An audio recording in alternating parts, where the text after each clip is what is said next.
우리 함께 하나님의 말씀 보겠습니다. 창세기 2장 16절에서 17절의 말씀입니다. 창세기 2장 16절에서 17절의 말씀을 우리 한 목소리로 읽겠습니다. 여호와 하나님이 그 사람을 이끌어 에덴 동산에 두어 다시 읽겠습니다. 시작. 여호와 하나님이 그 사람에게 명하여 이르시되 동산 각종 나무의 열매는 내가 임의로 먹되 선악을 알게 하는 나무의 열매는 먹지 말라. 내가 먹는 날에는 반드시 죽으리라 하시니라. 아멘. 제가 오랜만에 설교하러 와서요, 이상한 옷을 입고 있죠. 오늘이 어떤 날이냐면 아현교회가 세워진 설립 기념주일이어서 오늘 설립 기념주일을 맞이해서 성찬식이 있어서 제가 말씀을 전하고 함께 성찬 예식을 함께 하기 위해서 먼저 가운을 이렇게 입고 왔습니다. 이번 해외 학위 전도 봉사 동안에 저희는 선교 사역을 마치고 저녁마다 모든 팀원이 한 방에 모여서 함께 복음을 나눴습니다. 복음을 전하러 캄보디아 땅에 왔는데 우리가 이 복음의 은혜를 누리지 못하고 있다면, 또는 우리가 복음에 대해서 알지 못한다면 모순이 된다는 생각이 저에게 있었습니다. 그래서 순번을 정하고 돌아가면서 복음을 전하는 시간을 가졌습니다. 떨리는 마음으로 팀원들에게 복음을 전하고 함께 복음의 능력과 은혜를 누리고 회복하는 시간이었다고 저는 느꼈습니다. 사도행전 1장 8절의 말씀을 보면 하나님께서 우리를 예수 그리스도의 증인들로 부르셨습니다.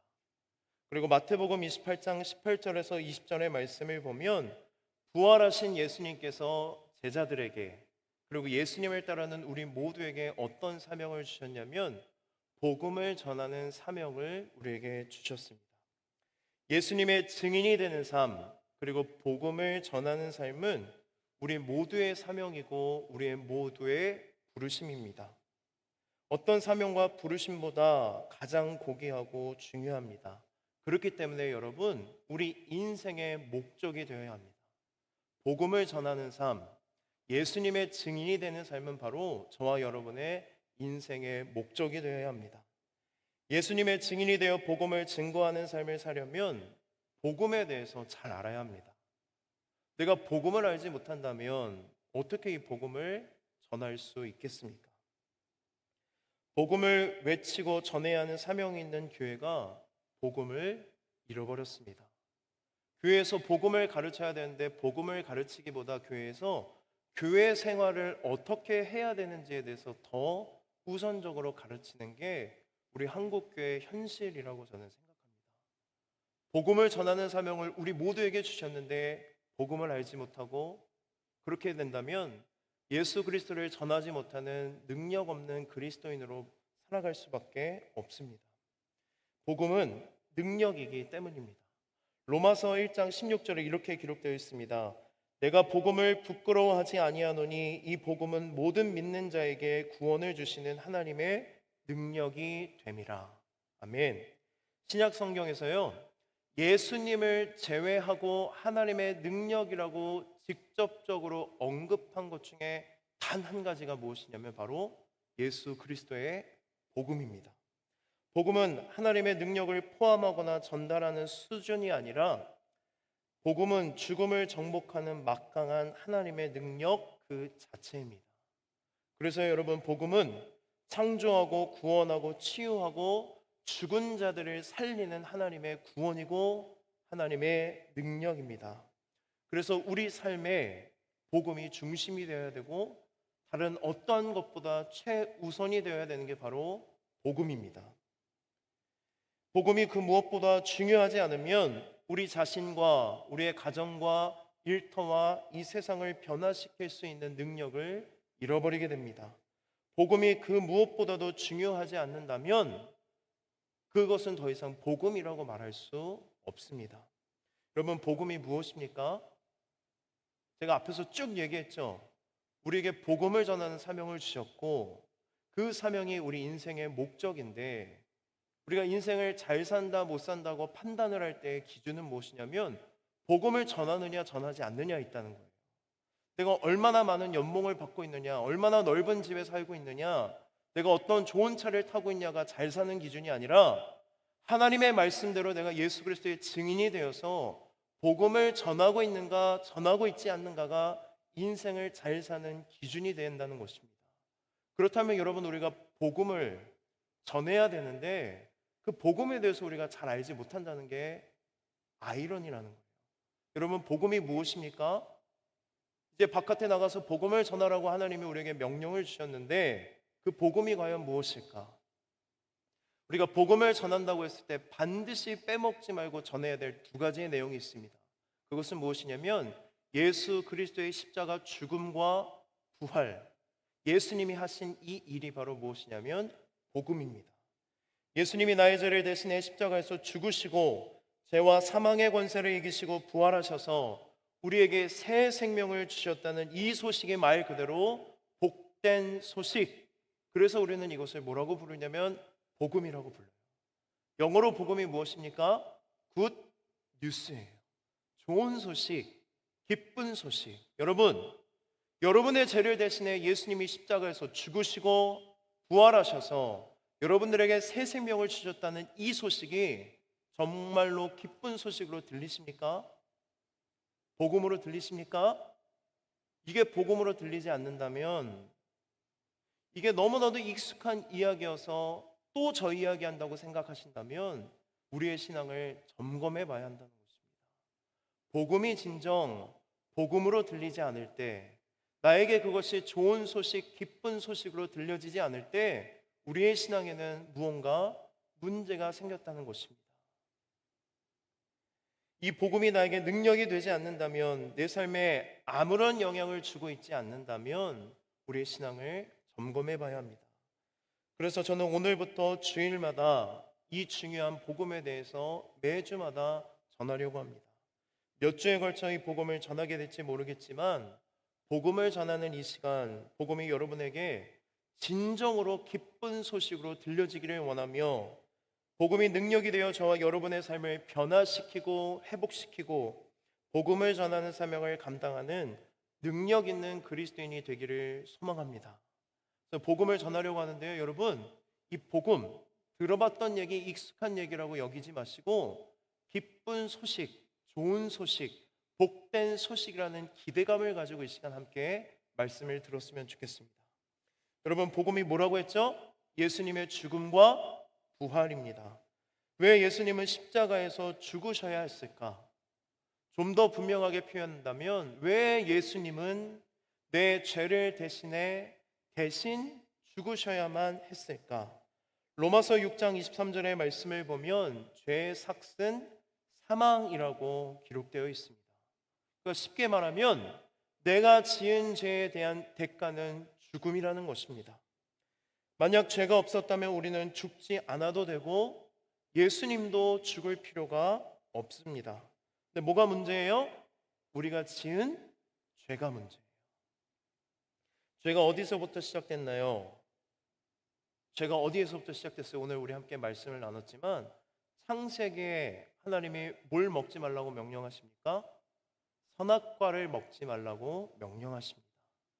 근데 아담이 하와가 그 말씀을 어겨요, 안 어겨요? 어겨요.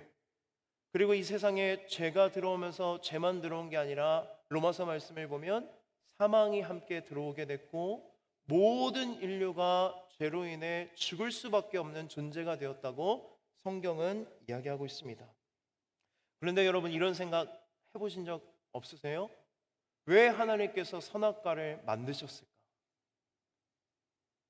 그런 생각 해보셨어요? 안 해보셨어요? 저는 어린이 주일학교 다닐 때 그 생각 되게 많이 했던 것 같아요. 왜 하나님이 선악과를 만드셨지? 뭐가 문제의 원인이에요? 선악과만 없다면 이런 일이 일어나지 않았을 텐데 왜 하나님께서는 선악과를 만드셨을까? 선악과를 만들지 않았다면 이 세상에 죄가 들어오지도 않았을 것이고 죄가 들어오지 않으면 우리는 죽지도 않았을 것이고 죽음의 문제가 우리에게 문제가 되지 않는다면 예수님도 우리를 대신해 죽을 필요가 없을 텐데 왜 하나님은 굳이 선악과를 만드셨을까? 선악과를 만드신 하나님의 의도와 뜻을 모른다 쳐도 이런 생각도 해봤어요. 선악과를 먹은 게 왜 그렇게 큰 죄라고 생각하실까? 단순하게 생각하면 뭐 하나 먹은 거예요? 그냥 에덴 동산에 있는 수많은 나무의 열매 중에 하나를 먹은 건데 왜 하나님은 그거를 그렇게 큰 죄라고 말씀하시고 죽음이라는 벌을 주셨을까? 너무 가혹한 게 아닐까라는 생각도 하고요. 여기서 확장되면 또 어떤 생각을 하게 될까요? 내가 먹은 것도 아닌데 왜 내가 죄인 취급을 당하고 내가 지은 죄가 아닌데 왜 내가 죽어야만 할까? 이게 정말 합리적인 걸까? 여러분 이런 생각 안 해보셨나요? 그냥 하나님이면 다 오케이예요? 저는 어렸을 때 되게 많이 의구심이 들었고 질문을 항상 했던 것 같아요, 선생님들한테. 그때마다 돌아왔던 대답은 그냥 믿어라. 선생님들도 잘 몰랐던 것 같아요. 그 의구심이 풀려야 여러분 하나님을 믿게 됩니다. 우리 중에도 아직까지 선악과가 왜 하나님이 만드셨는지 그리고 선악과에 담긴 하나님의 의미와 하나님의 마음이 무엇인지를 알지 못한다면 첫 단추가 깨어지지 않는 거예요. 그래서 오늘 그리고 다음 주 2주에 걸쳐서 선악과에 담긴 복음에 대해서 여러분들에게 말씀을 전하려고 합니다. 선악과에 담긴 복음의 메시지가 무엇인지 함께 알아보겠습니다. 창세기 1장 31절의 말씀을 우리 한 목소리로 읽도록 하겠습니다. 시작.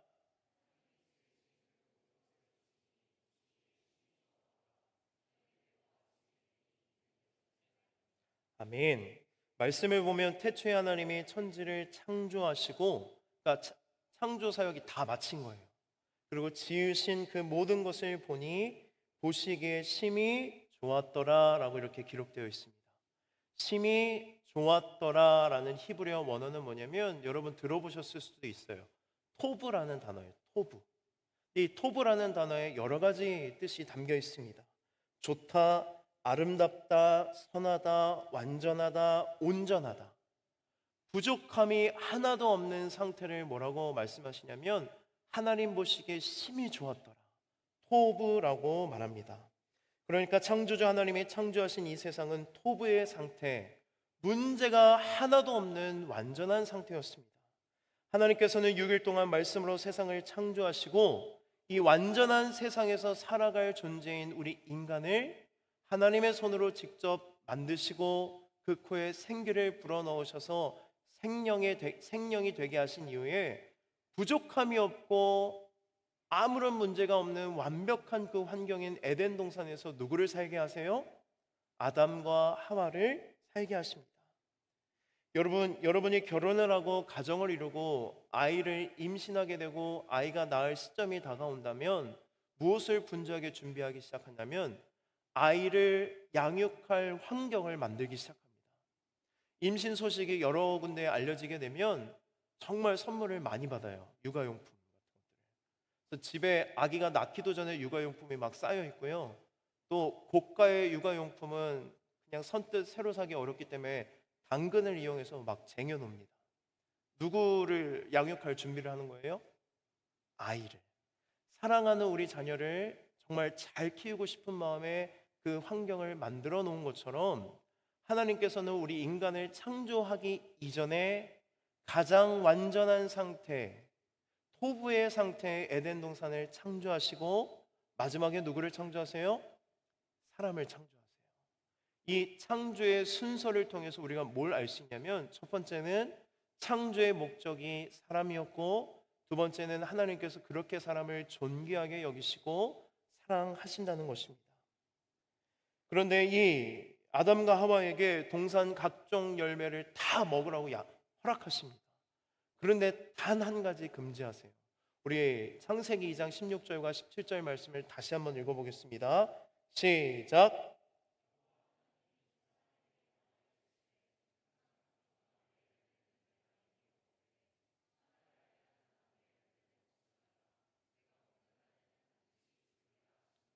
아멘. 모든 열매는 다 먹어도 되지만 선악을 알게 하는 나무의 열매는 먹지 말아라.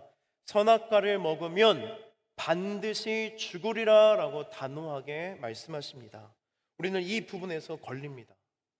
사랑의 하나님이라면 모든 것을 다 허용해 주시면 되는데 왜 굳이 선악과를 창조하시고 선악과는 먹지 말라고 금지하셨을까?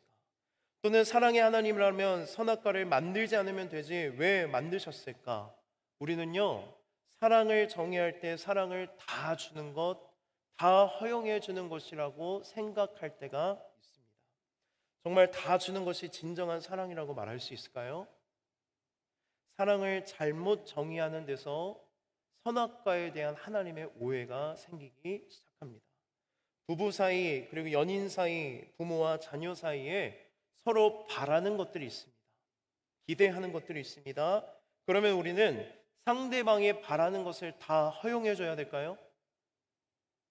상대방이 기뻐하는 일이라면 내가 그 기뻐하는 일을 위해서 모든 것을 해줘야 할까요? 만약 사랑하는 내 남편이, 여러분이 결혼했다고 생각해 보세요. 내 남편이 또는 내 아내가 어느 날 심각하게 나한테 찾아와서 이렇게 말하는 거예요. 저기 있잖아, 내가 사랑하는 사람이 생겼거든. 말 같지도 않은 소리죠? 근데 내가 그 사람을 사랑할 수 있게 허용해 줄 수 있어? 허락해 줄 수 있어? 아무리 세대가 악하다고 해도 이게 허락해 줘야 될 또는 허락을 구해야 될 내용이에요, 아니에요? 아니잖아요. 사랑은 모든 것을 허용해 주는 것이 아니라는 거예요. 사랑은 모든 것을 다 주는 것이 아니라는 것입니다. 이거는 사랑이 아닙니다. 사랑하기 때문에 허락할 수 없는 것이 바로 무엇이냐면 사랑의 철저한 배타성입니다. 다 허락하고 다 주는 것은 진정한 사랑이 아니에요. 그래서 사랑이 무엇인지 가장 잘 알고 계시는 사랑의 하나님께서 진정한 사랑을 위해 무엇을 창조하셨냐면 에덴 동산의 선악과를 창조하십니다. 선악과는 무엇이냐면 하나님의 사랑입니다. 하나님께서는 사람을 창조하시고 그 사람에게 무엇을 주시냐면 하나님의 형상을 닮은 존재이기 때문에 자유의지라는 것을 선물로 주십니다. 자유의지란 무엇이냐면 자유롭게 내가 생각하고 자유롭게 선택할 수 있는 놀라운 능력입니다. 심지어 이 자유의지를 가지고 우리가 하나님을 선택할 것인지 하나님을 선택하지 말 것인지도 누구에게 자유를 주셨어요? 우리에게 자유로 주셨다는 거예요. 그러니까 선악과를 먹을지 말지 선택을 아담과 하와에게 그리고 우리에게 주신 것입니다. 만약 하나님께서 아무것도 금지하지 않고 모든 것을 다 허용해 주셨다면 우리 인생의 수많은 갈등과 선택은 있을까요, 없을까요? 선택지가 없는 거예요. 왜? 다 허용해 주셨으니까. 그럼 우리의 선택은 하나밖에 없는 거예요. 누구만 선택하게 돼요? 하나님만 선택하게 되는 거예요. 하나님이 선악과도 만들지 않고 금지 명령도 주시지 않으면 모든 것을 다 허용해 주시면 우리가 선택할 수 있는 것은 누구밖에 없다는 거예요? 하나님밖에 없다는 것입니다. 이게 무슨 사랑이고 이게 무슨 인격적인 교제입니까? 하나님은 로봇의 사랑을 원하지 않으십니다. 하나님은 인격적인 교제를 원하세요.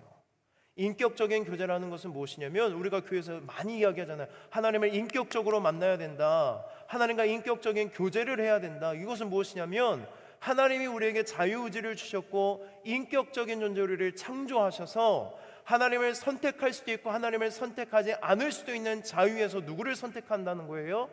하나님을 선택하고 하나님을 사랑하기로 결정하고 하나님의 말씀에 순종하기로 결정하고 내가 순종할 때에 사랑할 때에 하나님과 뭐가 이루어진다는 거예요? 인격적인 교제가 이루어진다는 것입니다. 하나님은 선택할 수도 있고 선택하지 않을 수도 있는 자유 안에서 하나님을 선택하고 말씀을 따르고 사랑하는 인격적인 교제를 원하셨습니다. 그래서 우리 모두에게 다 주신 선물이 뭐예요? 자유의지라는 선물을 주셨습니다.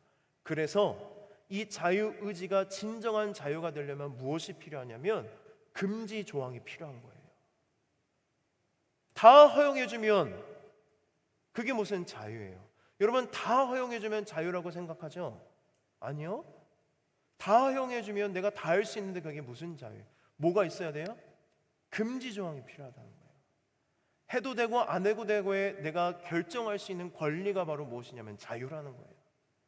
다 해야 돼, 이거 무조건 해야 돼, 자유의 아니에요? 아니라는 거예요. 그래서 하나님이 무엇을 창조하셨다?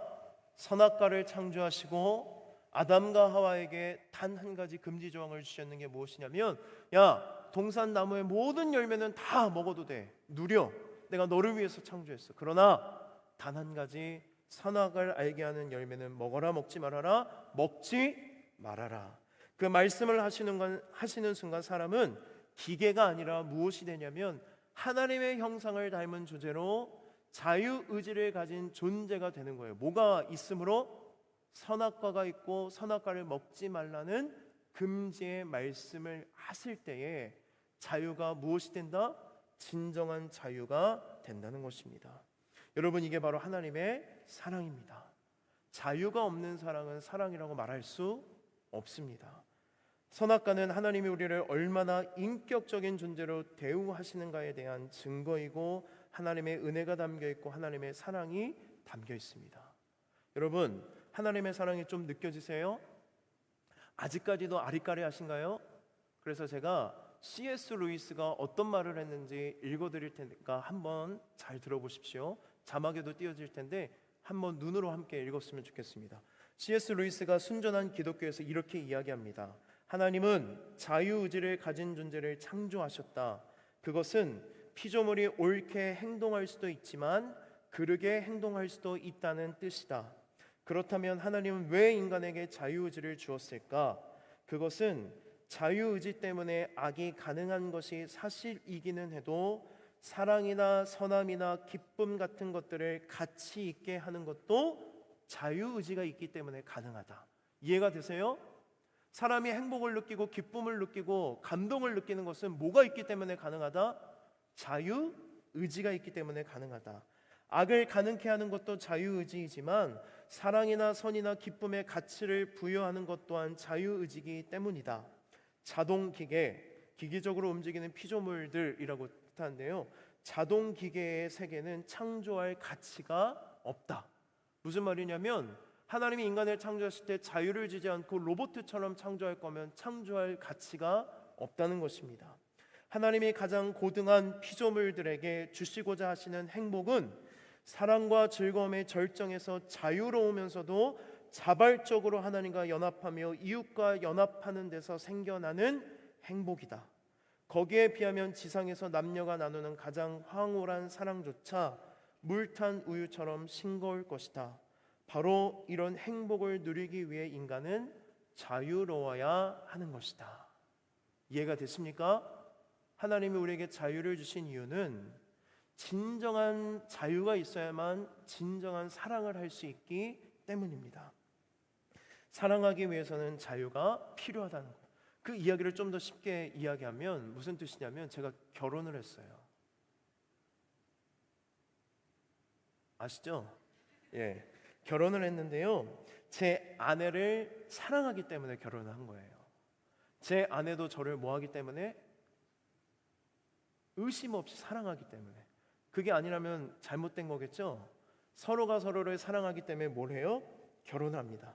저와 제 아내는 서로 다른 남녀를 만나 사랑할 자유가 있지만 그 자유 안에서 그 수많은 사람들 중에 누구를 선택한 거예요? 내가 너를 선택하고 너는 나를 선택해서 뭐 하게 된 거예요? 결혼한 거예요. 그렇기 때문에 다른 모든 것을 포기하고 서로를 선택했기 때문에 사랑은 무엇이냐면 감동이 되고 위로가 되고 대단한 것이라는 것입니다. 여러분, 여기에 연인 계시죠?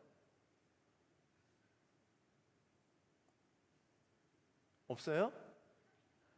서로에게 감사하세요. 내가 얼마나 이쁘다고 나를 좋아해 주는가, 내가 얼마나 잘났다고 나를 좋아해 주는가. 수많은 사람들을 선택할 자유가 있지만 그 자유 중에서도 누구를 선택한 거예요? 나를 선택하고 너를 선택한 거예요. 그래서 사랑이 위대하고 감동이 있고 기쁜 것입니다. 사랑의 하나님께서 우리에게 하라고 하신 사랑은 바로 이런 사랑이에요. 여러분, 우리는 하나님이 사랑이시기 때문에 하나님이 나를 사랑하신다는 것을 너무나도 당연하게 여깁니다. 하나님은 사랑이시잖아. 사랑이 많으신 분이잖아. 그래서 그 하나님의 사랑을 너무나도 당연하게 여기는데요, 여러분, 당연한 것이 아닙니다. 하나님은 나를 사랑하지 않을 수도 있고 사랑할 수도 있는 자유 안에서 뭘 선택하신 거예요?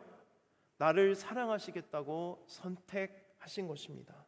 하나님이 사랑이신 이유는 그렇게 하지 않으셔도 되는데 하나밖에 없는 아들 예수님을 이 땅에 보내시고, 그렇게 하지 않으셔도 되는데 우리를 위해서 죽기로 선택하시고 우리를 구원하시기로 선택하셨기 때문에 하나님의 사랑이 위대하다는 것입니다. 이게 바로 복음입니다. 솔직히 말해서 저와 여러분이 사랑받을 만한 자격이 있나요? 한 주간 여러분 삶을 돌아보십시오. 내가 하나님 앞에 자랑할 만한 것이 있습니까?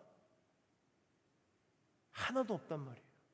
그런데 하나님이 나를 선택하셔서 뭐 하기로 결정하셨다는 거예요?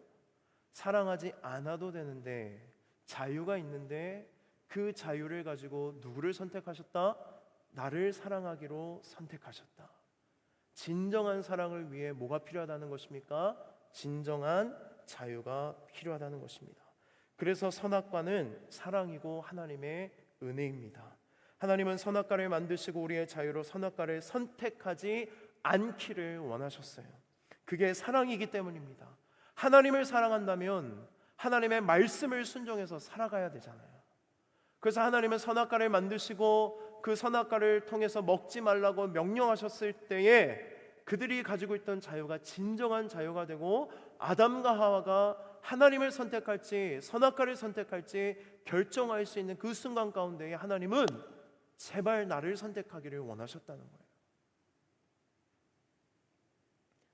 두 번째로 선악과를 통해서 하나님은 우리에게 무엇을 말씀하시고자 하냐면, 하나님은 창조주이고 아담과 하와는, 우리는 피조물이라는 것을 선악과를 통해서 말씀하십니다. 아담아, 마음껏 누리면서 행복하게 살아. 내가 너를 위해서 이 모든 것을 창조했어. 그런데 단 하나, 동산 중앙에 선악과가 있는데 그 선악과만 먹지 말아라. 먹으면 반드시 죽을 거야. 하나님께서 모든 것을 다 허락하셨지만 단 한 가지 금지하셨던 선악과를 통해 아담에게 하나님이 어떤 존재인지, 그리고 아담 스스로가 어떤 존재인지를 깨닫게 하십니다. 내가 창조주야. 내가 너를 만들었고 너는 내 피조물이야. 선악과를 만드시고 선악과를 볼 때마다 아담이 이 메시지를 기억한다는 거예요. 아, 누가 창조주구나? 하나님이 창조주시구나. 그리고 나는 하나님의 피조물이구나. 그래서 말씀을 보면 하나님께서 동산 중앙에 선악과를 만드십니다. 우리 창세기 2장 9절의 말씀 함께 읽어보겠습니다. 시작.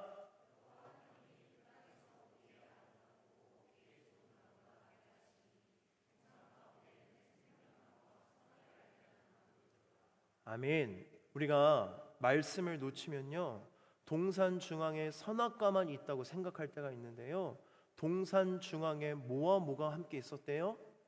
생명나무와 선악을 알게 하는 나무가 함께 있었다는 거예요. 함께.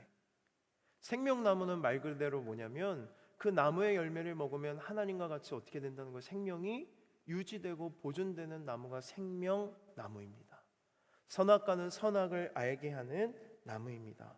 왜 하나님은 이 두 나무를 가장 잘 보이는 동상 중앙에 두셨을까? 이 두 나무를 볼 때마다 누구를 보라는 거예요?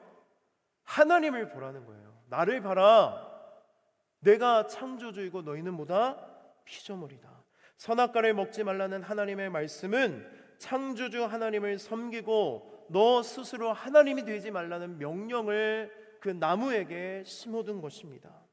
아담은 늘 자신에게 생명을 주신 분이 하나님이시라는 것을 동산 중앙에 있는 생명나무를 볼 때마다, 그리고 생명나무에 있는 열매를 먹을 때마다 기억했어요. 누가 내 생명의 주인이다? 하나님이 내 생명의 주인이다. 하나님이 없으면 내 생명은 유지될 수가 없다. 그리고 동산 중앙에 있는 선악과를 볼 때마다 무엇을 기억했냐면 하나님만이 이 동산의 주인이다. 하나님께서 이 동산을 관리하라고 나에게 관리직을 주셨지만 결코 내가 이 동산의 주인이 아니라 누가 주인이시다? 하나님이 주인이시고 하나님의 결정적인 최종의 권리를 갖고 계시는 분이 바로 창조주 하나님이시다라는 것을 기억했습니다. 선악과는 아담에게 대단히 중요한 예배의 수단이었습니다.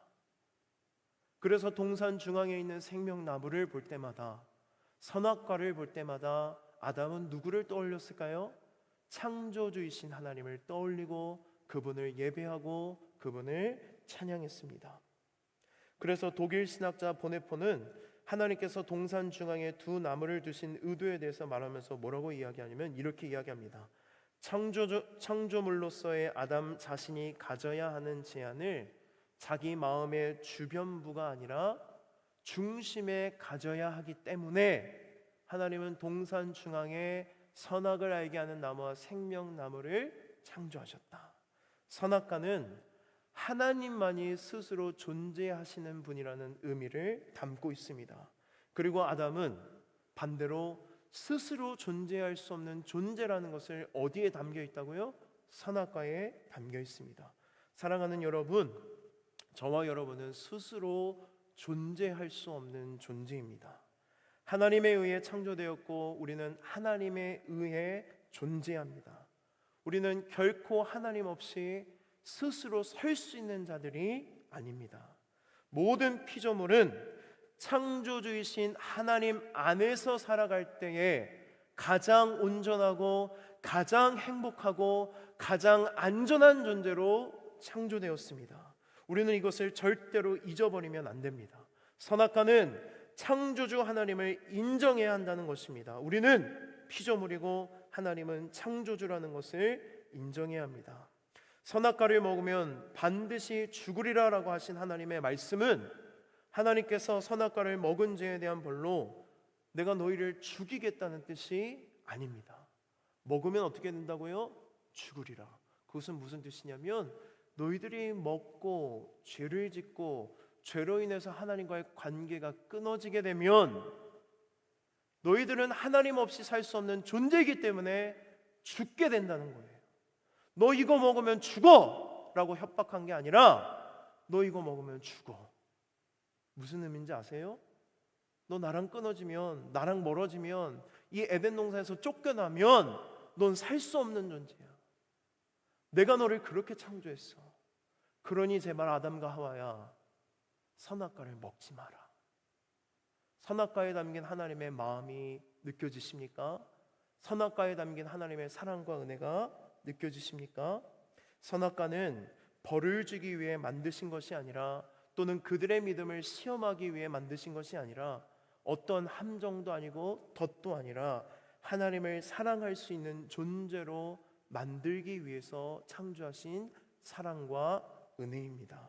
이제 왜 하나님께서 선악과를 만드셨는지, 선악과에 담긴 하나님의 사랑에 대해서 조금 이해가 되시나요? 근데 가지 보고서 보면 꼭 태클 거는 청년들이 있더라고요. 마음껏 태클하세요. 아, 오늘 가지 모임을 안 하죠? 그럼 개인적으로 저한테 카톡 하세요. 예. 다음 주도 선악과 이야기할 텐데요. 그 해소, 그런 것들이 해소가 돼야 누구를 믿게 돼요? 하나님을 믿게 되고 하나님을 인정하게 되고 하나님을 사랑할 수 있게 되기 때문에 오늘은 이렇게까지 하고 다음 주에 또 선악과에 대해서 나누도록 하겠습니다. 여러분, 하나님께서 선악과를 만드신 이유는 우리를 사랑하시기 때문입니다. 우리의 인격을 존중하시고 우리에게 자유의지를 주셔서 하나님을 선택할 수도 있고 선택하지 않을 수도 있지만 하나님을 선택할 때에 하나님과 사랑과 인격적인 교제가 이루어지기 때문입니다. 여러분, 하나님께서 선악과를 만드시면서 아담과 하와가 선악과를 먹을지 말지 아셨을까요? 모르셨을까요?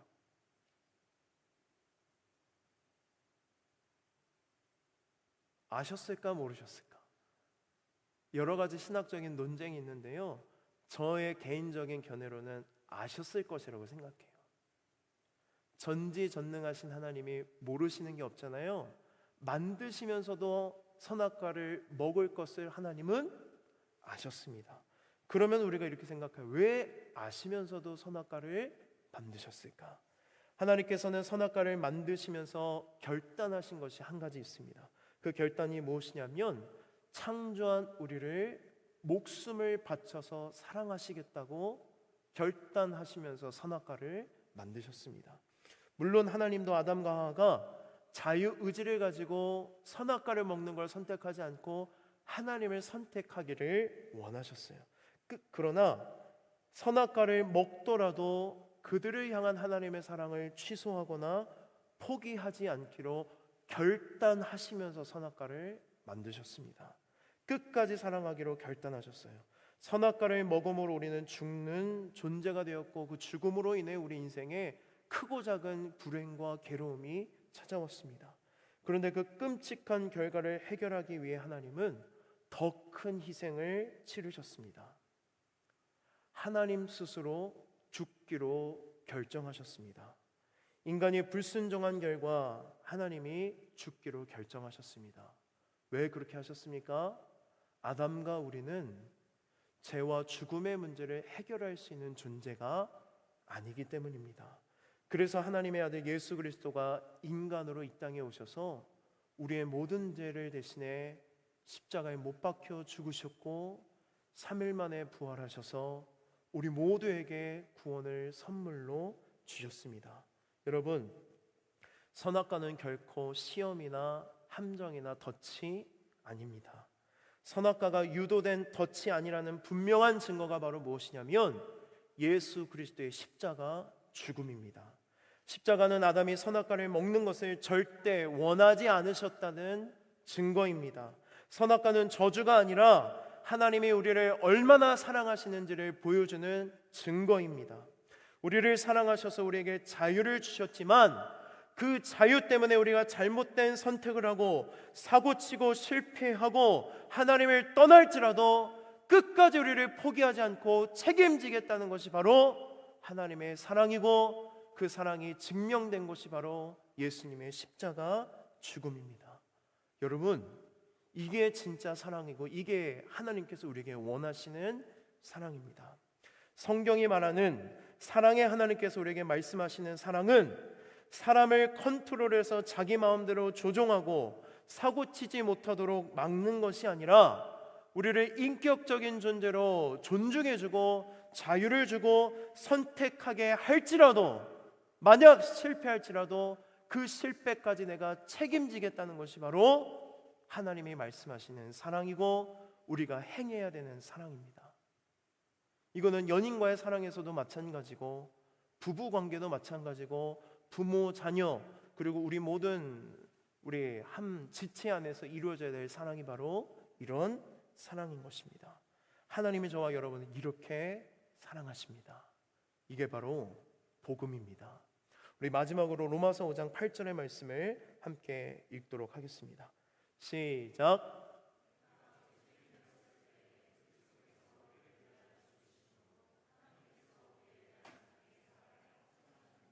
아멘. 여러분 잘 들으세요. 우리를 향한 하나님의 모든 동기와 모든 일하심과 동기는 바로 사랑입니다. 여러분, 이 복음을 믿으셔야만 합니다. 선악과를 만드신 것도 사랑입니다. 우리는 이해할 수 없는 고난과 고통을 만나면 가장 먼저 하나님의 선하심과 하나님의 사랑에 대해서 의심합니다. 하나님의 존재를 의심합니다. 그러나 하나님은 이미 우리 모든 죄를 대신해 십자가에 못 박혀 죽으시고 다시 살아나심으로 우리를 향한 하나님의 사랑을 확증하셨습니다. 하나님은 전부를 바쳐 우리를 사랑하시는 분이십니다. 하나님은 절대로 나를 포기하거나 나를 향한 하나님의 사랑을 그치지 않고 아무 조건 없이 끝까지 사랑하시는 분이 바로 누구세요? 하나님이세요. 여러분, 이 진리를 꼭 믿으세요. 하나님은요, 네가 무언가를 잘해서 더 사랑하시는 분도 아니고 네가 무언가를 하지 않아서 그 사랑을 끊으시는 분이 아니라 어제나 오늘이나 내일이나 동일하게 끝까지 모든 것을 걸어서 사랑하시는 분이 바로 누구십니까? 우리 하나님이십니다. 아담 앞에 놓인 선악과처럼 이제 우리 앞에는 무엇이 놓였냐면 십자가가 놓여 있습니다. 그 십자가의 도를 따를지 말지 하나님 우리에게 자유를 주셨습니다. 여러분, 아담과 하와처럼 실패하지 않고 십자가를 붙들고 예수님께 붙들려 하나님에게 사랑받는 존재로 살아가는 저와 여러분이 되기를 소망합니다. 오늘 이 복음이 정말 여러분에게 복음으로 들린다면, 하나님의 사랑이 믿어진다면 이 시간 하나님께서 우리에게 주신 자유를 가지고 자발적으로 하나님을 사랑한다고 함께 고백했으면 좋겠습니다. 또한 하나님이 나의 창조주가 되시고 나는 하나님의 피조물이라는 것을 인정하십시오. 매일마다 하나님의 은혜를 구하시고 매일마다 그 은혜로 살아왔다고 감사의 고백을 올려드리는 저와 여러분의 삶이 되기를 소망합니다. 우리 이 마음과 이 고백을 가지고 이 시간 함께 성찬식을 진행하도록 하겠습니다.